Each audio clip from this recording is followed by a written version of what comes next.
오순절 후 15번째 주일 주예배를 하나님 앞에 예배하겠습니다.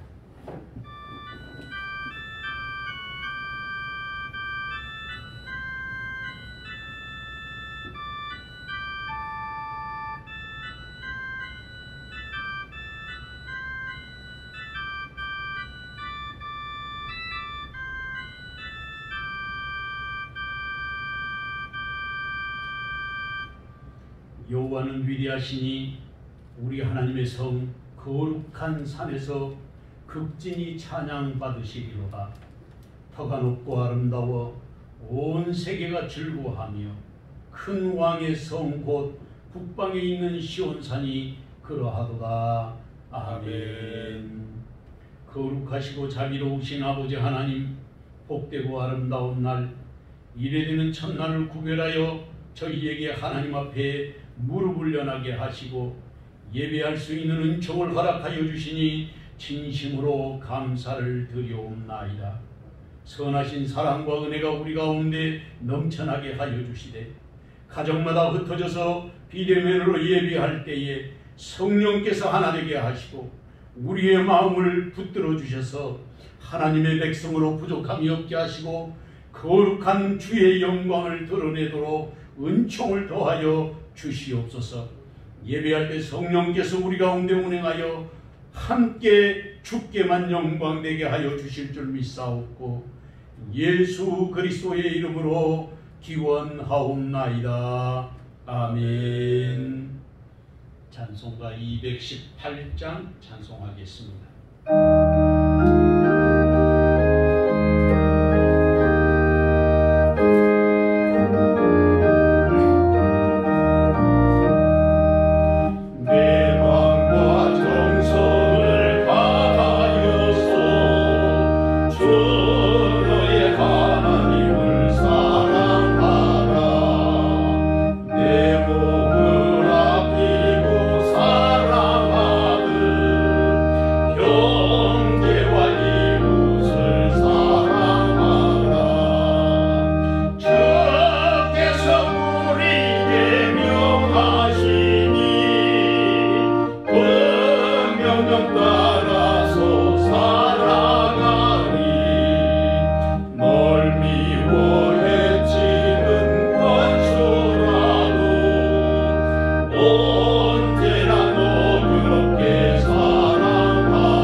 찬송가 뒤에 있는 교동문 제50번 시편 116편 말씀 교독하겠습니다. 여호와께서 내 음성과 내 간구를 들으심으로 내가 그를 사랑하는도다. 그의 귀를 내게 기울이셨으므로 내가 평생에 기도하리로다. 사망의 줄이 나를 두르고 수월의 고통이 내게 이르므로 내가 환난과 슬픔을 만났을 때에 내가 여호와의 이름으로 기도하기를 여호와여 주께 가하오니 내 영혼을 건지소서 하였도다. 여호와는 은혜로우시며 의로우시며 우리 하나님은 긍휼이 많으시도다. 여호와께서는 순진한 자를 지키시나니 내가 어려울 때에 나를 구원하셨도다. 내 영혼아 내 평안함으로 돌아갈지어다. 여호와께서 너를 후대하시니로다. 주께서 내 영혼을 사망에서 내 눈을 눈물에서 내 발을 넘어짐에서 건지셨나이다. 내게 주신 모든 은혜를 내가 여호와께 무엇으로 보답할까? 내가 구원의 잔을 들고 여호와의 이름을 부르며 여호와의 모든 백성 앞에서 나는 나의 소원을 여호와께 갚으리로다. 그의 경건한 자들의 죽음은 여호와께서 보시기에 귀중한 것이로다. 아멘. 지난 1회 동안에 우리의 삶을 돌아보고 하나님 앞에 겸비한 마음으로 자복하고 회개하는 참회의 시간을 갖겠습니다. 함께 통성으로 기도하겠습니다. 사랑하는 주님, 죄인된 우리를 불쌍히 여겨주시고 아버지 하나님 앞에 나와 무릎을 연하게 하여 주시고 진심으로 감사를 드리옵나이다. 코비드19 주님의 성전에 모이지 못하고 흩어져 예배하는 우리를 불쌍히 여겨주시고 죄인된 우리의 모습을 주님의 보혈로 덮어주셔서 날마다 매 순간마다 아버지께는 영광되게 하여 주시고 우리의 삶은 믿음으로 올바른 길을 걷게 하옵소서. 예수님의 이름으로. 내가 높고 거룩한 곳에 있으며 또한 동의하고 마음이 겸손한 자와 함께 있나니 이는 겸손한 자의 영을 소생시키며 동의하는 자의 마음을 소생시키려 함이라. 아멘. 나는 전능하신 아버지 하나님 천지의 창조주를 믿습니다. 나는 그의 유일하신 아들 우리 주 예수 그리스도를 믿습니다. 그는 성령으로 잉태되어 동정녀 마리아에게서 나시고 본디오 빌라도에게 고난을 받아 십자가에 못 박혀 죽으시고 장사된 지 사흘 만에 죽은 자 가운데서 다시 살아나셨으며 하늘에 오르시어 전능하신 아버지 하나님 우편에 앉아 계시다가 거기로부터 살아있는 자와 죽은 자를 심판하러 오십니다. 나는 성령을 믿으며 거룩한 공교회와 성도의 교제와 죄를 용서받는 것과 몸의 부활과 영생을 믿습니다. 아멘. 찬송가 302장 찬송하겠습니다.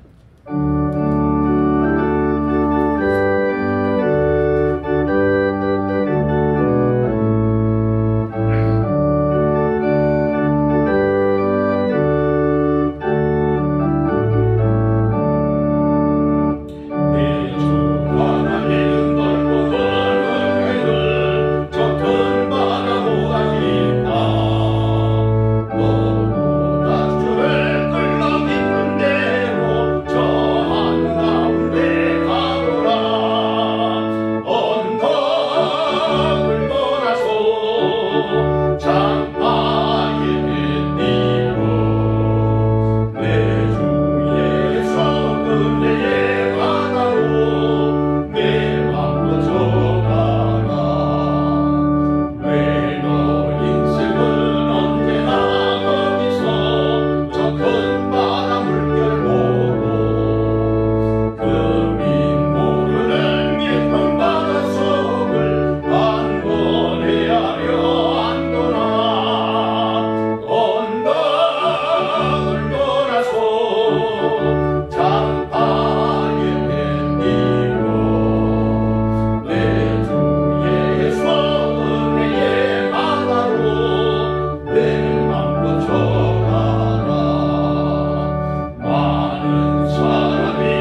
인도하시며 이 땅의 모든 것들을 친히 돌보시는 전능하신 하나님 아버지, 감사와 찬양을 올려드립니다. 오순절 후 15번째 주일 경배와 찬양을 올려드릴 때 주님 홀로 영광 받으시옵소서. 지난날 우리의 삶을 돌아볼 때 부끄러운 것뿐입니다. 코로나 바이러스 전국을 핑계삼아 말씀과 기도를 멀리했습니다. 육신의 소욕을 따라 죄의 종노릇하며 살았습니다.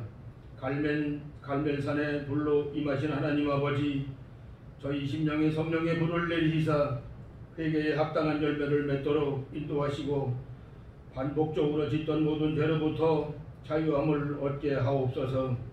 나그네 인생길을 살면서도 나그네 인생인 줄 모르고 사는 우리의 우둔함을 긍휼히 여겨 주옵소서.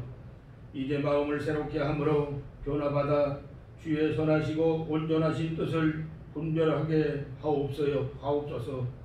진리의 터위에 세용교회를 세우신 주님, 생수의 강이 넘치게 하시고 성령의 위로가 있는 교회 되게 하심을 감사합니다.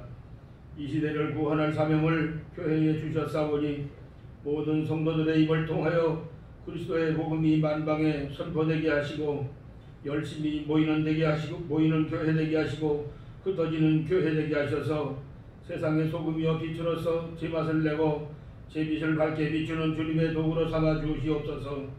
특별히 코로나 바이러스로부터 우리 성도들을 지켜주시는 애를 감사합니다.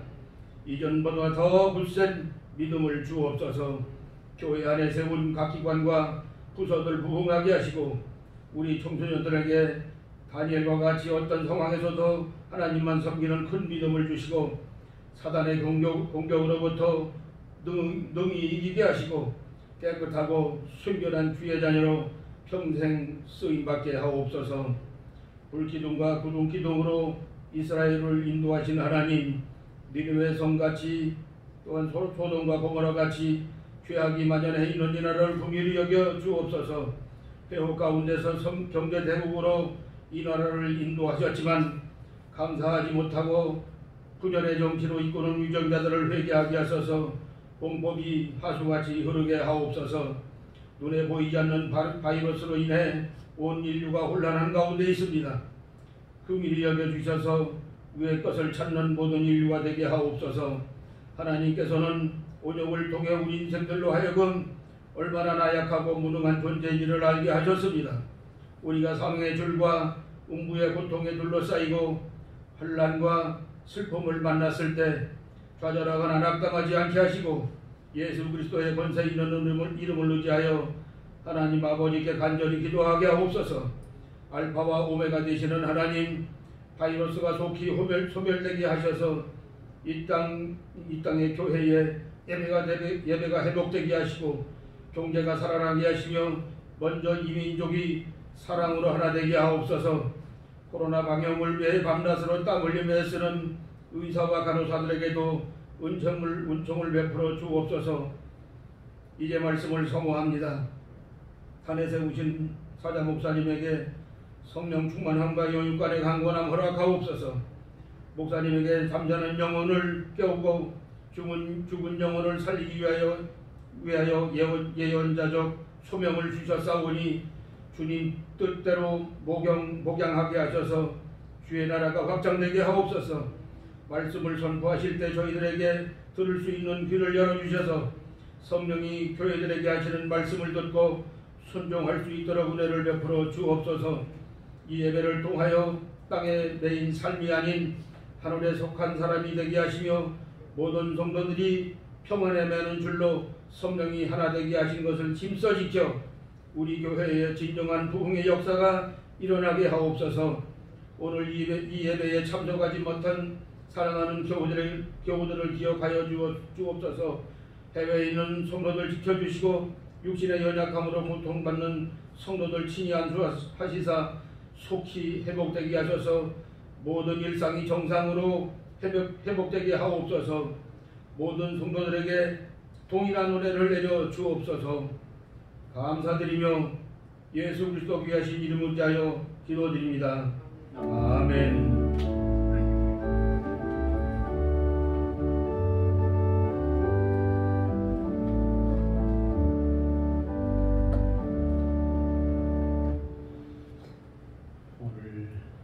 하나님께서 우리에게 주신 말씀은 로마서 제14장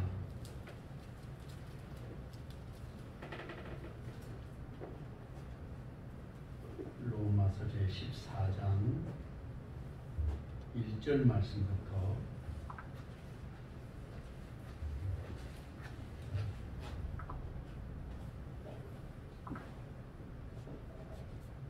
12절 말씀까지 제가 공독해 드리겠습니다.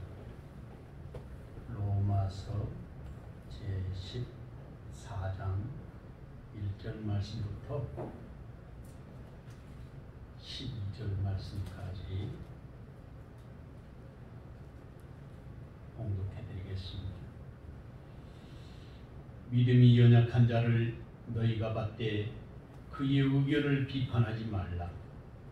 어떤 사람은 모든 것을 먹을 만한 믿음이 있고 믿음이 연약한 자는 채소만 먹느니라. 먹는 자는 먹지 않는 자를 업신여기지 말고 먹지 않는 자는 먹는 자를 비판하지 말라. 이는 하나님이 그를 받으셨습니다. 남의 하인을 비판하는 너는 누구냐? 그가 서 있는 것이나 넘어지는 것이 자기 주인에게 있으며 그가 세움을 받으리니 이는 그를 세우시는 권능이 주께 있습니다. 어떤 사람은 이 날을 전날보다 낮게 여기고 어떤 사람은 모든 날을 같게 여기나니 각각 자기 마음으로 확정할지니라. 나를 중히 여기는 자도 주를 위하여 중히 여기고 먹는 자도 주를 위하여 먹으니 이는 하나님께 감사하며 먹지 않는 자도 주를 위하여 먹지 아니하며 하나님께 감사하느니라. 우리 중에 누구든지 자기를 위하여 사는 자가 없고 자기를 위하여 죽는 자도 없도다. 우리가 살아도 주를 위하여 살고 죽어도 주를 위하여 죽나니 그러므로 사나 죽으나 우리가 주의 것이로다. 이를 위하여 그리스도께서 죽으셨다가 다시 살아나셨으니 곧 죽은 자와 산 자의 주가 되려 하심이라. 내가 어찌하여 내 형제를 비판하느냐? 어찌하여 내 형제를 업신여기느냐? 우리가 다 하나님의 심판대 앞에 서리라. 기록되었으되 주께서 이르시되 내가 살았노니 모든 무릎이 내게 꿇을 것이요 모든 혀가 하나님께 자백하리라 하였느니라. 이러므로 우리 각 사람이 자기 일을 하나님께 짓고 하리라. 아멘. 하나님 주신 은혜와 사랑이 오늘도 저와 여러분에게 함께 하시기를 주의 이름으로 축원합니다. 아멘. 김동훈 목사님 글에 보면 그런 이야기가 있습니다. 멀리 김천에서 서울에까지 올라오셔서 예비하시는 그런 분이었습니다. 그런데 이 집사님이 늘 자녀들 셋을 데리고 올라오시는 것이었습니다.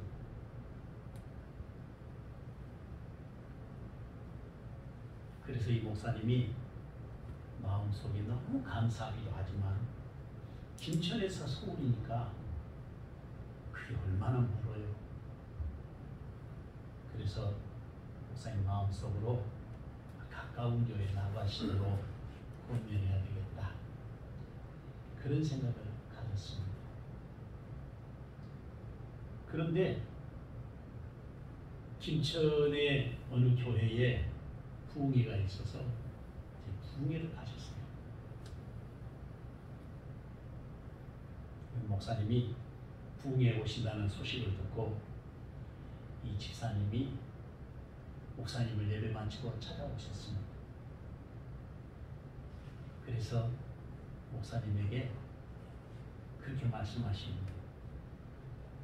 목사님, 이번에 김천으로 집회에 오시죠? 좋다고 하니까 그러면 이번에 집회 하시면서 저희 집에 꼭 다녀가시라. 그렇게 그렇게 이제 말씀을 드린 것입니다. 그래서 목사님이 정말 예배를 이제 다 마치고 부흥회 끝나고 난 다음에 그 집사님 집에를 찾아갔습니다. 가보니까 설렁탕 집을 하시는 거예요. 그런데 설렁탕 집에 찾아가셔서 목사님이 서울에서 내려올 때 내가 이번에 가서 가까운 교회 나가시라고 애들을 셋이나 데리고 서울까지 올라오시는 것이 너무 힘들지 않느냐고 이렇게 말하려고 했습니다. 그랬더니 이 부부가 거기에 자기가 설렁탕집 하는 그 내용을 이야기하는 것이었습니다. 설렁탕은 이제 늘 하루 전에 끓여가지고 그 설렁탕이 밤새도록 전날 사골을 국을 끓여서 이제 밤새도록 잘 이제 우려가지고 그거 갖다가 이제 그 다음 날 장사를 하시는데 그날 사고를 받았는데 사고를 받아가지고 이제 큰 통에다가 밤새도록 끓여서 아침에 보니까 국물이 하얀 국물이 나와야 정상인데 누런 거예요. 이게 사고를 잘못 온 겁니다. 좋은 거 A급 아주 좋은 사고리 와야 되는데 안 좋은 게 온 거예요. 그래서 그 사고를 판 업자한테 정육점에다가 전화를 했어요. 늘 좋은 것만 갖다 줬는데 그날 따라서 이 뼈가 아주 안 좋은 거예요. 그랬더니 그 사장님이 아니 그게 잘못 깎는 모양이라고 하면서 한마디 더 붙였는데 오늘 한 번만 그냥 프림 타서 커피 프림 타서 그냥 장사하시면 내일부터는 좋은 걸로 꼭 보내드리겠다.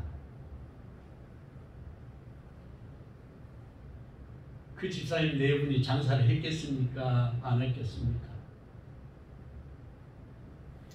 이 집사님이 양심상 프림을 풀어서 장사하는 분들도 계시다는 소리는 듣기는 했지만 그렇게 장사하면 안 될 것 같다고 생각을 하고 늘 손님들 앞에 정말 예수님을 섬기듯이 가장 좋은 곳으로 최선을 다하고 정성을 다해서 사골 국물을 우려내고 설렁탕을 끓여드렸는데 이게 그날 할 수 없어서 그 국물은 다 버리고 자기 식당 앞에다가 오늘은 사골이 좋지 않아서 장사를 할 수 없게 되었습니다. 문을 닫은 거예요.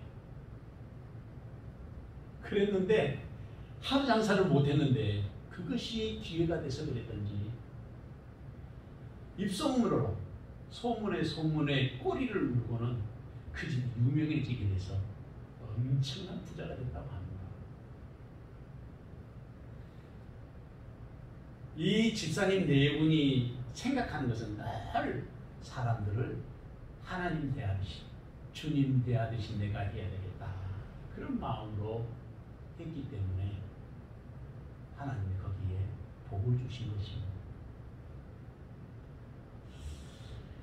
본문 8절 말씀에 보면 우리가 살아도 주를 위하여 살고 죽어도 주를 위하여 죽나니 그러므로 사나 죽으나 주의 것이로다 그렇게 말하고 있습니다. 그러니까 우리의 삶의 목적 우리가 무엇을 위해서 살아가야 하는가 어떤 자세로 우리가 세상을 살아야 할 것인가 이것을 오늘 본문은 가르쳐주고 있습니다. 이 시간 우리 자신의 믿음을 점검해보고 주님이 나의 삶의 주인 되심을 고백하면서 사는 그런 은혜가 저와 여러분에게 함께 하시기를 주의 이름으로 축원합니다. 아멘. 첫째로 모든 사람을 세우시는 권능은 주님께 있습니다. 본문 1절에서 4절 말씀을 다 같이 한 목소리로 읽어보겠습니다. 믿음이 연약한 자를 너희가 봤되 그의 의견을 비판하지 말라. 어떤 사람은 모든 것을 먹을 만한 믿음이 있고 믿음이 연약한 자는 채소만 먹느니라. 먹는 자는 먹지 않는 자를 업신여기지 말고 먹지 않는 자는 먹는 자를 비판하지 말라. 이는 하나님이 그를 받으셨으리라. 남의 하인을 비판하는 너는 누구냐? 그가 서 있는 것이나 넘어지는 것이 자기 주인에게 있음에 그가 세움을 받으리니 이는 그를 세우시는 권능이 주께 있으니라. 아멘. 믿음이 연약한 사람, 채소만 먹는 사람도 주님께서 세우시고 또 단단한 음식을 먹어서 모든 것을 다 먹을 수 있는 사람도 주님께서 세우시는이라는 사실입니다. 여기서 본문의 말씀은 그리스도인들이 가져야 될 믿음이 연약한 그런 사람을 대할 때 가져야 될 우리의 자세를 설명해 주고 있습니다.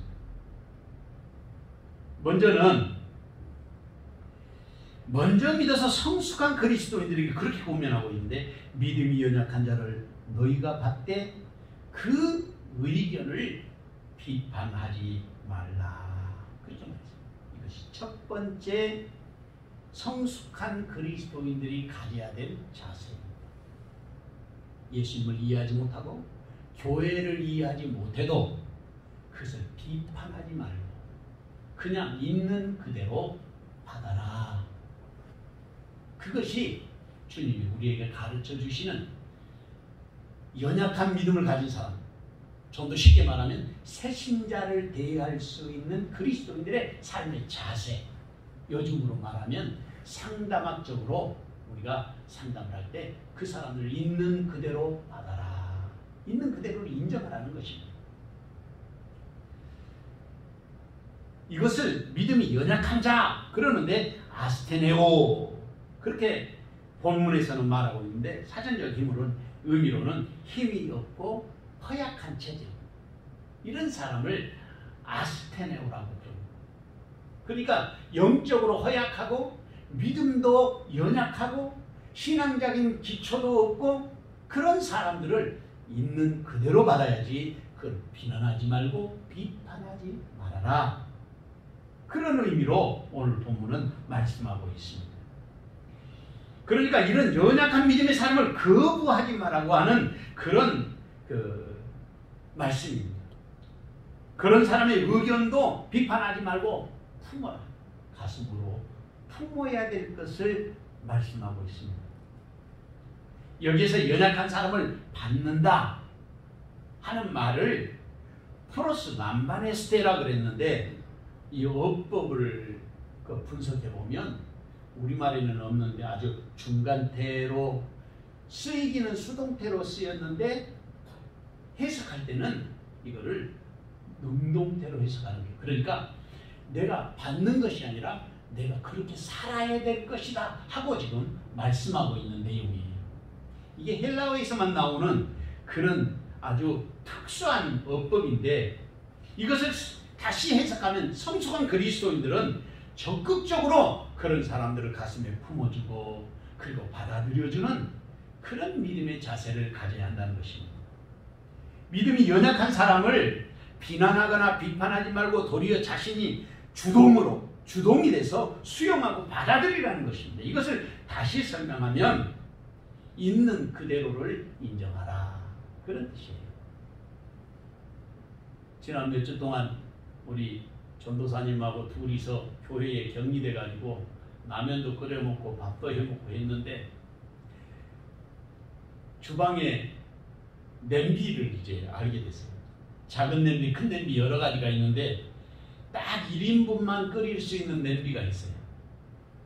거기에 라면을 1인분만 끓여야 되는데 억지로 2인분, 3인분, 4인분 끓이라고 하면 그게 문제가 되지 않겠습니까? 냄비가 문제가 아니고 끓이라고 하는 그 사람이 문제일 것이죠. 본문에 나와 있는 말씀이 바로 그런 것입니다. 이어서 본문 2절 말씀을 보면 어떤 사람은 모든 것을 먹을 만한 믿음이 있는데 모든 것을 먹을 수 있는 사람과 또 믿음이 있고 믿음이 연약한 자는 채소만 먹느니라. 먹는 자는 먹지 않는 자를 업신여기지 말고 먹지 않는 자는 먹는 자를 비판하지 말라. 이는 하나님이 그를 받으셨습니다. 그렇게 말하고 있습니다. 여기 두 종류로 설명하고 있는데 모든 것을 먹을 수 있는 사람하고 채소만 먹을 수 있는 사람이 둘로 분류가 된다는 것입니다. 여기에 모든 것을 먹을 수 있다 하는 말은 어떤 상황이나 어떤 형편에 놓여도 시험에 들지 않고 그것을 이길 수 있는 사람, 그런 사람을 말하는 거예요. 그러니까 이런 사람은 아무리 어려움을 당하고 어려움이 자기를 무너뜨리려고 덮쳐와도 그것을 잘 소화해내는 그런 영성을 가졌다고 말이죠. 영성이라는 것은 어떤 일을 극복해낼 수 있는 믿음의 힘, 그걸 말하는 것입니다. 우리가 근육을 하나 키우는데 스포츠 과학자들이 근육을 하나 만드는데 21일 걸린다고 합니다. 20하루. 근데 그 만들어진 근육이 풀어지려면 3일이면 풀어진대요. 우리가 경건을 연습하고 믿음으로 열심히 신앙생활을 하지만 우리의 신앙이 풀어지게 되면 그게 몇 조금 못 가게 된다 그 말이죠. 이 코로나 사태가 그래서 걱정이 되는 거예요. 그동안에 영적으로 열심히 훈련하고 예배하고 기도하고 믿음으로 살아왔는 우리의 삶의 여정이 한순간에 무너져 버릴 것이라 그 말이죠. 많은 목사님들이 그것을 염려하고 있습니다. 그리고 믿음이 연약한 사람은 채소만 먹는다 그랬습니다. 다시 말하면 채소만 먹는다는 말은 하나님의 말씀을 소화해낼 수 있는 역량이 부족하다 그런 뜻이에요. 그러니까 이런 사람들은 비바람이 몰아치면 그것을 극복할 수가 없는 거예요. 그럼에도 불구하고 그런 사람을 비난하지 말아라는 것입니다. 있는 그대로를 인정하고 그 사람을 품어야 된다. 성경은 그것을 말하고 있습니다. 여기서 주의할 것이 있습니다. 이런 사람을 대할 때 성숙한 믿음의 사람은 그런 사람을 업신여기지 말라. 업신여기지 말라는 거예요. 무시하지 말라는 것입니다. 이것을 엑소테네오라 그러는데 무시하거나 완전히 멸시하는 것. 사람을 아예 제껴놓는 것이죠. 왜 성경이 그렇게 말씀하고 있는 것입니까? 그런 사람들을 무시하지도 말고 멸시하지도 말고 비판하지도 말라고 성경은 가르치고 있습니다. 왜냐하면 그 사람도 하나님이 받으셨기 때문이라고 그렇게 가르쳐 주십니다. 그 사람도 하나님의 사람이라는 것입니다. 나도 하나님의 사람이지만 그런 사람도 하나님의 사람이라고 분명하게 말씀하고 있습니다. 이것이 성숙한 그리스도인이 가져야 될 신앙의 자세입니다. 그리고 4절에 보면 그리스도인들이 가져야 될 진정한 인간 이해를 설명하고 있는데 남의 하인을 비판하는 너는 누구냐? 그랬습니다. 그가 서 있는 것이나 넘어지는 것이 자기 주인에게 있음에 그가 세움을 받으리니 이는 그를 세우시는 권능이 주께 있습니다. 이것이 결국에는 성숙한 그리스도인들이 가져야 될 이웃에 대한 자세다. 그렇게 말할 수 있어요. 하나님이 하신다는 것입니다. 우리가 사람이 하려고 하니까 늘 잡음이 나요. 시끄러워요. 하나님이 하시도록 기다리면 하나님의 때에 하나님이 선하신 역사를 이루십니다. 반드시 하나님 하시는 것을 볼 수가 있습니다. 우리가 성질이 급해가지고 그 하나님의 때를 기다리지 못하는 것이 문제인 것입니다. 뿐만 아니라 믿음이 연약한 자든지 모든 것을 먹는 믿음을 가진 사람이든지 간에 모든 사람은 하나님께서 세우신 사람들이라는 말입니다. 그렇기 때문에 우리가 그런 사람들을 비판하거나 비난할 권리가 없다. 그런 뜻으로 오늘 본문은 가르쳐주고 있습니다. 만약의 경우에 그런 사람을 넘어지게 하도록 우리가 말한다든지 시험에 들게 한다든지 하면 그것이 바로 하나님을 대적하는 일이 된다고 하는 영적인 원리가 오늘 본문에 담겨 있습니다. 사도행전 11장 17절 말씀에 보면 그런즉 하나님이 우리가 주 예수 그리스도를 믿을 때 주신 것과 같은 선물을 그들에게도 주셨으니 내가 누구이기에 하나님을 능히 막겠느냐. 그렇게 말씀하셨습니다. 야고보서 4장 11절 12절에도 보면 형제들아 서로 비방하지 말라. 형제를 비방하는 자는 형제를 판단하는 자는 곧 율법을 비방하고 율법을 판단하는 것입니다. 내가 만일 율법을 판단하면 율법의 준행자가 아니오 재판관이로다. 입법자와 재판관은 오직 한 분이시니 능히 구원하기도 하시며 멸하기도 하시느니라. 너는 누구이기에 이웃을 판단하느냐. 바울사도가 아주 강력하게 말씀을 선포하고 있습니다. 사랑하는 성도 여러분, 본문의 말씀은 성숙한 그리스도인이 연약한 믿음의 사람을 대하는 자세를 설명하고 있습니다. 성숙한 믿음의 사람과 연약한 믿음의 사람과의 관계를 어떻게 가져야 할 것인지를 설명하고 있습니다. 그리스도인의 가치관과 영성을 가르치고 있습니다. 누가 연약한 믿음의 사람을 있는 그대로 인정하고 받아들여야 되는 사람입니다. 누가 그 사람도 하나님이 받으신 사람이라는 사실을 인정해야 하겠습니다. 우리 모두의 주인이신 하나님이 인정하시는 사람인 것을 기억해야 되지 않겠습니까? 주님은 그 자리에 지금 저와 여러분이 서 있기를 원하십니다. 아멘. 이 귀한 정의시간 저와 여러분에게 함께 하시기를 주님의 이름으로 축원합니다. 아멘. 둘째로 살아도 주를 위하여 살고 죽어도 주를 위하여 죽는 것입니다. 본문 5절에서 9절 말씀을 다 같이 한 목소리로 읽어보겠습니다. 어떤 사람은 이 날을 전날보다 낫게 여기고 어떤 사람은 모든 날을 같게 여기나니 각각 자기 마음으로 확정할지니라. 나를 중히 여기는 자도 주를 위하여 중히 여기고 먹는 자도 주를 위하여 먹으니 이는 하나님께 감사하며 먹지 않는 자도 주를 위하여 먹지 아니하며 하나님께 감사하느니라. 우리 중에 누구든지 자기를 위하여 사는 자가 없고 자기를 위하여 죽는 자도 없도다. 우리가 살아도 주를 위하여 살고 죽어도 주를 위하여 죽나니 그러므로 사나 죽으나 우리가 주의 것이로라. 이를 위하여 그리스도께서 죽었다가 다시 살아나셨으니 곧 죽은 자와 산 자의 주가 되려 하심이라. 아멘. 본문은 예수님께서 십자가에 달려 돌아가신 목적을 분명하게 말씀하시고 있습니다. 그 목적이 뭔가? 산 자와 죽은 자의 주님이 되시려고 예수님이 오셨다는 것입니다. 아니, 산자는 산자지 죽은 자라는 말은 또 무슨 말인가?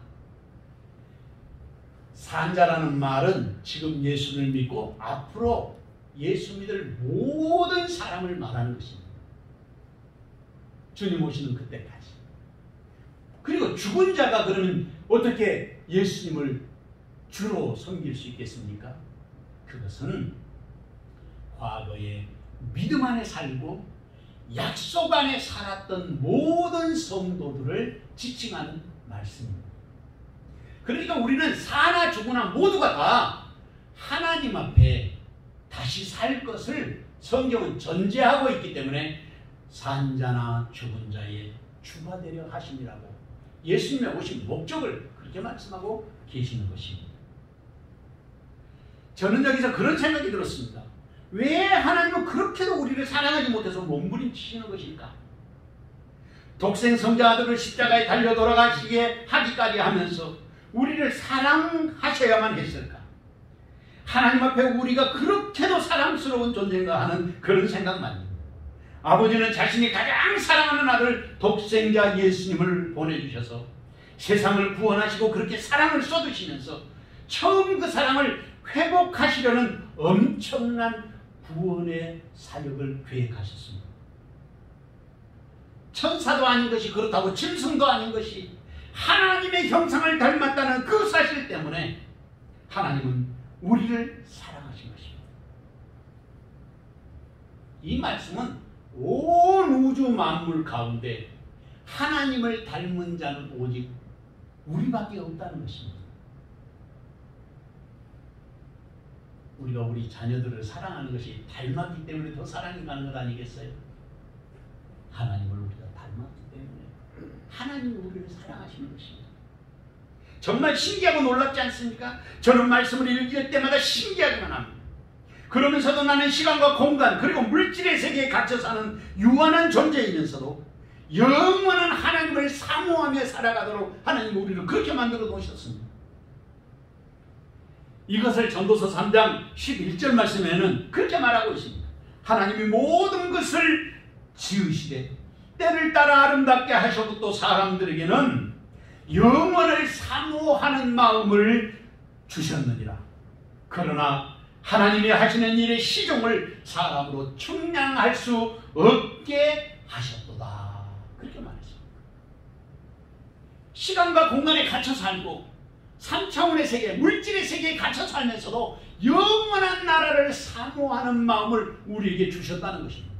왜 우리에게 영원한 마음을 사모하도록, 영원한 삶을 사모하도록 하나님은 우리에게 그 마음을 주셨을까? 그것은 주님 오시는 그날 우리로 그 영원한 세계에 우리를 부르시기 위해서 하나님의 감춰진 진리가 그 속에 있기 때문에 그런 것입니다.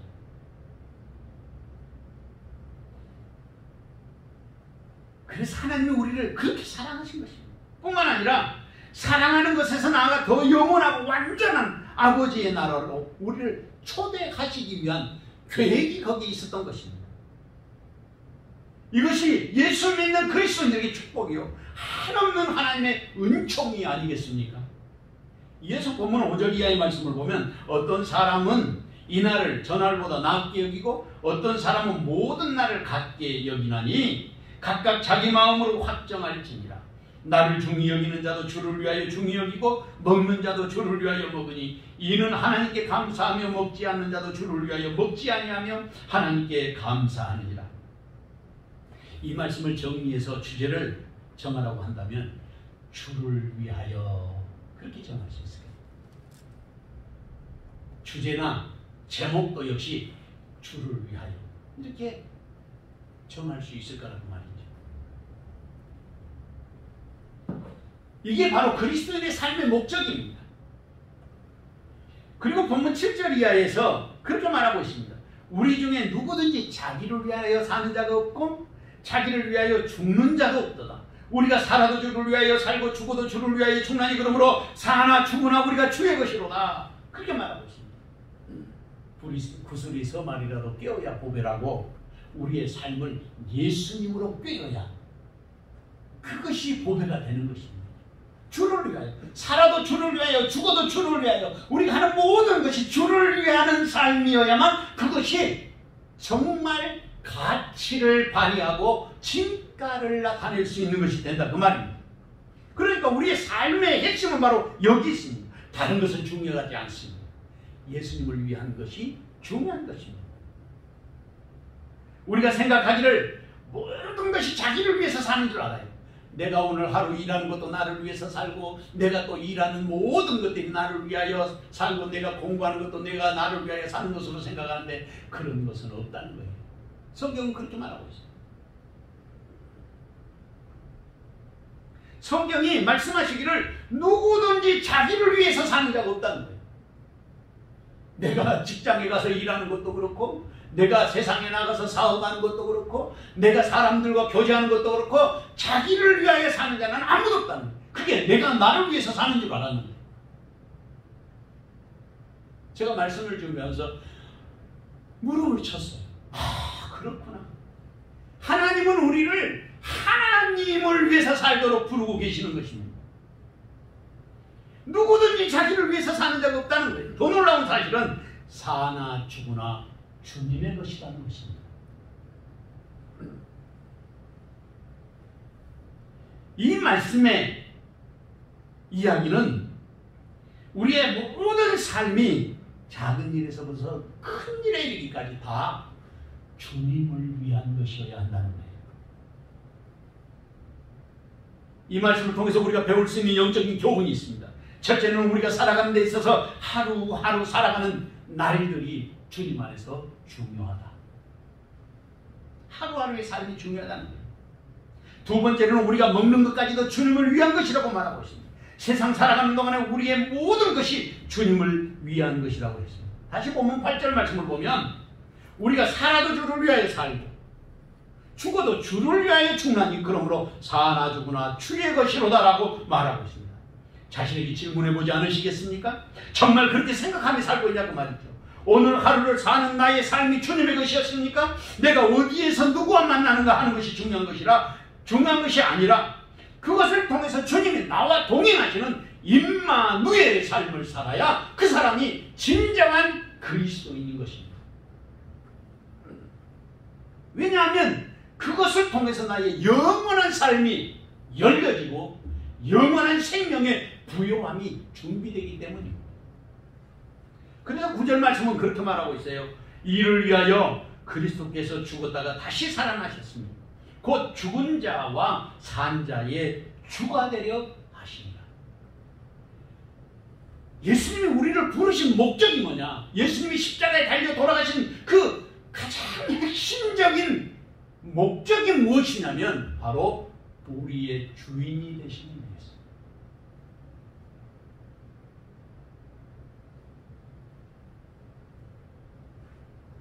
우리 성전에 들어오는 기도문 맨 마지막 세 번째 기도문에 그렇게 기록되세요. 거기 마지막에 민수기 15장 41절 말씀입니다. 나는 여호와 너희 하나님이니라.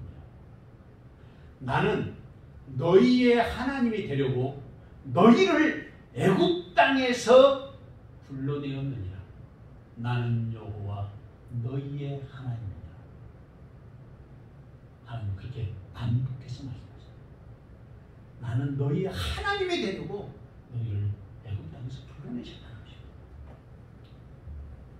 우리를 애굽에서 구원하신 목적이 뭐냐면 하나님이 우리의 하나님 되기 위해서 우리를 부르셨다는 거예요. 세상에서 우리를 부르신 목적이 거기 있습니다. 하나님이 우리 하나님 되기 위해서, 예수님이 우리의 주님 되기 위해서, 그래서 우리를 부르신 것입니다. 누가 예수님의 사랑을 입은 사람입니까? 누가 하나님이 나의 하나님이신 것을 고백하며 승리하는 삶을 살아야 하겠습니까? 그 자리에 주님은 지금 저와 여러분을 부르고 계시는 것입니다. 이 귀한 정의 시간 저와 여러분에게 함께 하시기를 주님의 이름으로 축원합니다. 아멘. 셋째로 우리는 다 하나님의 심판대 앞에 서게 될 것입니다. 본문 10절에서 12절 말씀을 다 같이 한 목소리로 읽어보겠습니다. 내가 어찌하여 내 형제를 비판하느냐? 어찌하여 내 형제를 업신여기느냐? 우리가 다 하나님의 심판대 앞에 서리라. 기록되었을 때 주께서 이르시되 내가 살았노니 모든 무릎이 내게 꿇을 것이요 모든 혀가 하나님께 자백하리라 하였느니라. 이러므로 우리 각 사람이 자기 일을 하나님께 짓고 하리라. 아멘. 이 말씀을 우리가 무덤덤하게 읽지만 아주 심각한 경고의 말씀입니다. 여기 경고의 말씀을 몇 가지로 제가 나눠봤는데, 첫째는 형제를 비난하지 말고 비판하지 말라는 거죠. 첫 번째 경고, 형제를 비판하지 마라. 이 단어가 크리노라는 말인데 판단하고 비난하고 정죄하는 거예요. 사람들을 판단하고 비난하고 정죄한다. 그놈 나쁜 놈, 그렇게 정죄한다는 거예요. 그래서 우리에게 우리의 형제를 판단하고 비난할 수 있는 권리가 없다는 거예요. 왜냐하면 그 사람이 바로 주님의 소유이기 때문에. 그것을 오늘 본문에서 말하고 있습니다. 둘째는 형제를 업신여기지 말아라, 그렇게 말하고 있습니다. 두 번째 경고예요. 이 말은 엑소우테네오라 그러는데 멸시하거나 무시하고 또 하찮게 여기는 그런 일이 있어서는 안 된다는 거예요. 주님은 누구에게도 그렇게 하도록 권리를 주시지 않았다는 거예요. 그렇게 하지 못하도록 가르치고 계십니다. 세 번째로는 우리가 다 하나님의 심판대 앞에 서게 될 것이라는 거예요. 그것을 경고하고 있어요. 하나님의 심판대 앞에 선다. 그래서 11절 말씀 보면 기록되었을 때 주께서 이르시되 내가 살았노니 모든 무릎이 내게 꿇을 것이요 모든 혀가 하나님께 자백하리라 하였느냐. 옛날 성경에 보면 이게 자고하리라 그랬어요. 자고. 내가 말하려고 해서 되는 게 아니라요. 내 혀가 제가요 이렇게 잘못했고요. 제가 이런 것을 잘못했고요. 이렇게 고백하게 만드는 거예요. 그게 자고예요. 스스로 고백하는 거예요. 하나님 앞에 가면 그렇게 된다는 거예요. 기도하는 사람들의 이야기를 들어보면 순식간에 영안이 열려가지고 꼭 영화를 보는 것처럼 환상이 보이는데 영화 속에서 자기가 지금까지 살았던 모든 사람이 삶이 순식간에 열리잖아요. 하나님 앞에서. 그래서 통회하고 자복할 수밖에 없도록 하나님이 그렇게 하신다는 것입니다.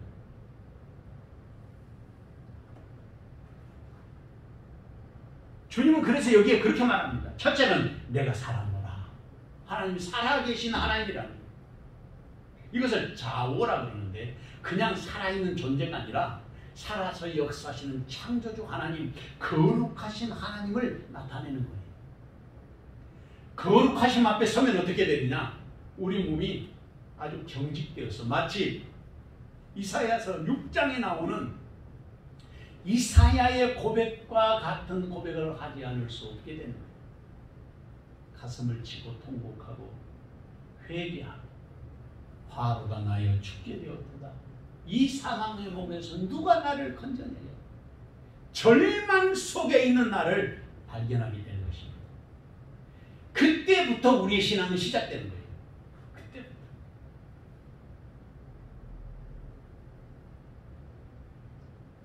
그래서 우리에게 형제를 판단하거나 비난하고 정죄하는 것을 주님이 금하신 것입니다. 둘째는 형제를 없이적이지 말라고 했습니다. 이것을 엑소테네오라 그러는데 이건 멸시하거나 무시하고 하찮게 여기는 걸 의미합니다. 주님은 누구에게도 그런 권한을 주지 않았다는 거예요. 그 권한은 오직 누구에게만 있다고 말씀하시자면 하나님께만 있다는 거예요. 우리가 살아온 우리의 삶을 돌아보면 그건 잘 알 수가 있죠. 세 번째로는 모든 혀가 하나님께 자백할 것이라는 거예요. 자고한다.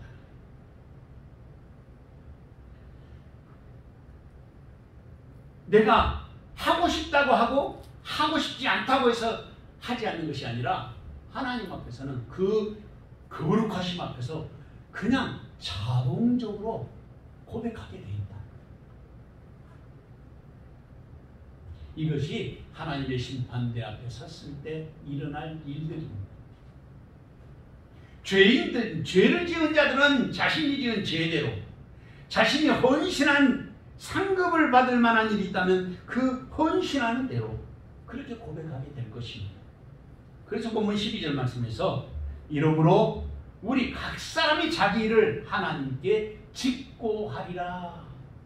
직고라는 말이야 자고하는 말이랑 같은 말이거든요. 직고하리라. 각자가 자기가 한 일을 스스로가 하나님 앞에 말하게 될 것이라는 것입니다. 이런 일을 상상해 보셨습니까? 요즘에 차량에 보면 블랙박스를 많이 붙여 달고 다닙니다. 거기에 길을 달리는 모든 내용들이 다 녹화가 되게 되어 있어요. 그게 거짓말 할 수가 없는 거죠. 그러니까 오늘 우리 자신들의 인생살이가 하나님 앞에서 하나도 숨길 수 없는 숨김없이 하나님의 심판대 앞에서 그대로 드러나게 될 것을 가르쳐주고 있습니다. 배추가 맛있는 김치가 되기 위해서는 5번을 죽는다고 합니다. 땅에서 뽑힐 때 한 번 죽고 그 다음에 통배추가 반으로 쪼개질 때 한 번 2번째 죽고 그 다음에 소금에 절여서 3번째 죽고, 그리고 다시 절여주고 난 다음에 매운 고추 짠 젓갈에 범벅이 돼가지고 또 죽는다는 거예요. 그리고 5번째는 이제 장독에다가 묻히면서 죽는데요. 근데 사실은 여기까지만 사람들이 많이 이야기하는데 한 번 더 죽어야 돼요. 김장이 돼서 맛있는 그 김치가 된 목적이 뭐냐면 그 주인의 입에 들어가서 건강한 반찬이 되는 데 목적이 있지 않습니까? 그러니까 주인이 먹어서 씹어서 맛있게 음식을 먹게 될 때 그때 다시 한번 씹혀서 죽는 거예요. 주인에게 자신을 드리기 위한 것이 김치의 최종적인 목적이라는 것이죠. 히브리 경언에 보면 하나님은 부서진 것을 사용하신다. 하나님의 성전에 입구에 들어가면 가장 먼저 만나는 것이 번제단입니다. 그 번제단 겉은 노수로 쳐서 만들지만 안에는 조각목으로 만들어져 있어요. 조각목이라는 게 말 그대로 조각 나 있는 그런 나무를 말하는 거예요. 넓은 널판이 아니고 조각난 나무를 말하는 거예요. 또 성전 가장 깊은 곳 지성대에 들어가면 거기에 법궤가 있습니다. 근데 법궤도 금으로 이렇게 잘 쳐서 만들어 놨지만 그 안에는 조각목으로 붙여놨어요. 근데 조각목이 위에 붙은 것도 있고 가운데 붙은 것도 있고 밑에 붙은 것도 있고 옆에 붙은 것도 있을 것 아니겠어요? 근데 그것을 내가 원해서 그 자리에 붙는 것이 아니라 하나님이 나를 그 자리에 쓰시는 거예요.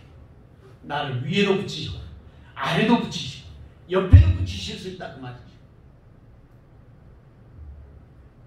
하나님이 원하시는 뜻대로 우리를 붙이시는 것 아니겠습니까? 세상에 버림받아 마땅한 우리를 주님이 십자가로 우리를 부르시고 귀한 주님의 도구 되신 것이 얼마나 큰 하나님의 은혜요 사랑인지 모르겠습니다. 기독교는 죄에 대해서는 죽고 의에 대해서는 살아서 생명을 누리게 하는 종교입니다. 자신이 부서지고 깨어질 때 비로소 하나님이 쓰시는 도구가 되는 것입니다. 그래서 바울 사도는 나는 날마다 죽노라고 하셨습니다.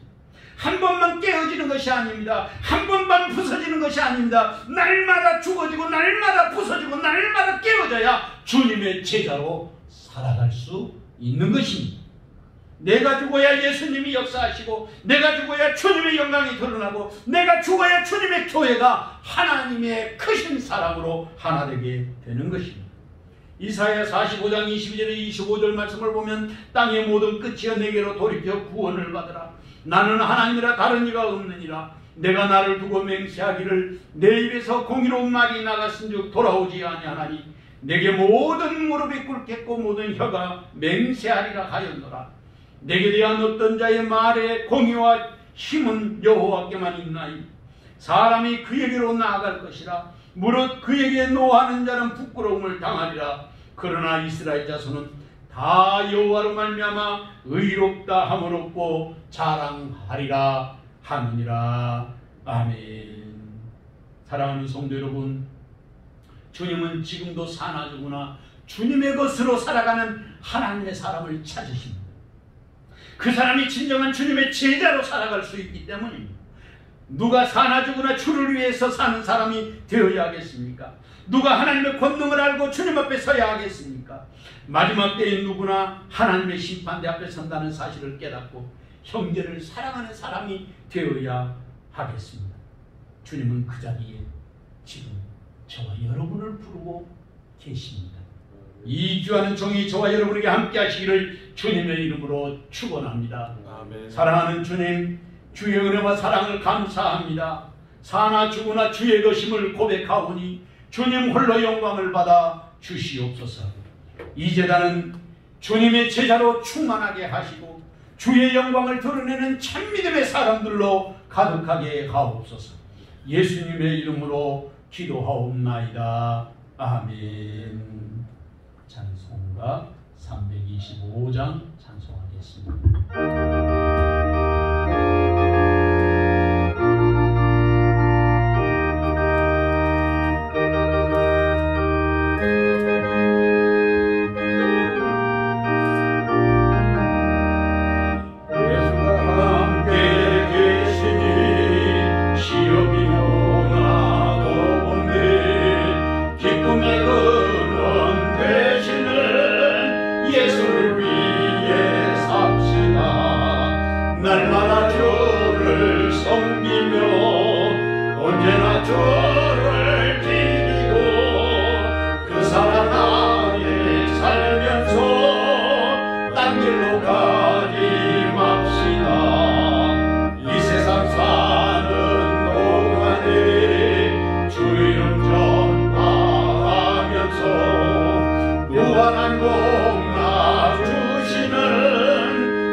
사랑하는 아버지 하나님, 주의 주신 은혜와 사랑을 진심으로 감사를 드리옵나이다. 오늘도 주님께서 사나 죽으나 주의 것이라는 사실을 깨닫게 하여 주셨사오니 우리의 삶을 사로잡아 주님 앞에 부복하게 하여 주시고 주님이 나의 삶의 주인 되심을 날마다 순간마다 고백하며 살아가게 하옵소서. 주신 은혜를 감사하여 집에 하나와 감사의 예물과 성경금과 건축헌금 주일헌금과 또한 주님 앞에 드려지는 모든 낙헌 제물들을 두 손들어 축복하오니 복되게 하여 주시고 하늘로부터 강복하사 우리의 삶에 강건함이 있게 하여 주시며 아버지를 영화롭게 하는 신실한 믿음과 사랑으로 세움을 입게 하옵소서. 주님 앞에 드려지는 모든 예물이 주님의 영광으로 가득하게 하시고 또한 우리의 직장과 일터와 사업의 터전에 복된 은혜의 역사가 임하며 30배, 60배, 100배의 결실을 얻으며 아버지를 위하여 마음껏 헌신하고 주의 나라와 주의 영광을 위해서 힘쓰는 자들이 되게 하옵소서. 땅에 사는 동안 우리에게 허락해 주신 우리의 자녀손들을 축복하오니 지혜롭고 청명하며 시대와 역사에 크신 일꾼으로 쓰임받게 하여 주시고 머리 될지언정 꼴이 되지 않도록 주께서 복된 은혜를 허락하여 주시옵소서. 예수님의 이름으로 기도하옵나이다. 아멘. 교회 소식 전해드리겠습니다. 비대면 예배가 오늘까지 마쳐질 줄 알았는데 아마 다음 주까지 계속될 것 같습니다. 오늘 이제 정부에서 발표하는 것을 보면 어느 정도 윤곽이 나올 수 있게 될 것으로 생각이 듭니다. 계속해서 비대면 예배를 위해서 영상으로 카톡방에 그리고 우리 홈페이지에 이렇게 올리게 되는데 시간에 맞춰서 여러분들이 예배해 주시고 또 카톡방에 올라 있는 대로 우리 재정부 헌금은 보내시되, 통장으로 보내시되 세영교회 통장에 여러분이 이름하고 11조면 11조, 또 감사면 감사 제목을 꼭 써주시면 주보에 광고에 올릴 때 많이 도움이 되겠습니다. 그리고 감사하게도 우리 21년 동안이나 교회를 위해서 헌신하고 수고하셨던 이스타나 버스가 시집을 갔습니다. 그래서 그냥 팔면 폐차값밖에 안 나온다 그래요. 한 20-30만 원, 그것도 많이 나오면 그렇다 그러는데, 이게 멀리 캄보디아로 수출업자를 알게 돼가지고, 그래서 그래도 제법 돈을 받았습니다.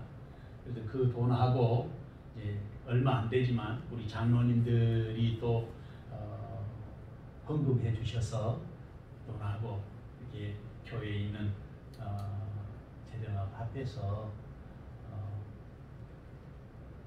이스타나보다는 조금 좋은 차로 스타렉스 2014년식인데 교회에 다시 우리 장로님들 때문에 헌물로 드리게 됐습니다. 교회 나오시면 여러분들이 보실 수 있게 되겠습니다.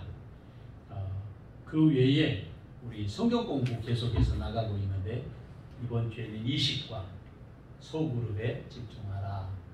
우리 구역장님들은 꼭 체크하시고 또 공부해 주시면 감사하겠습니다. 그 외에 다른 사항은 주보를 참조해 주시면 감사하겠습니다. 기도하겠습니다. 이제는 교회 머리 되신 우리 주님 예수 그리스도의 은혜와 아버지 하나님의 극진하신 사랑과 성령의 감동, 감화, 위로, 교통하심과 그 복 주시는 은혜의 역사가 처처에서 예배하는 사랑하는 세상의 모든 권속들의 머리 위에와 저들의 가정과 일터와 사랑하는 자녀손들 머리 위에, 그리고 또한 주님이 복 주시기로 약속하신 사랑하는 세영재단 위에 지금부터 영원토록 함께 계시옵기를 간절히 축원하옵나이다. 아멘.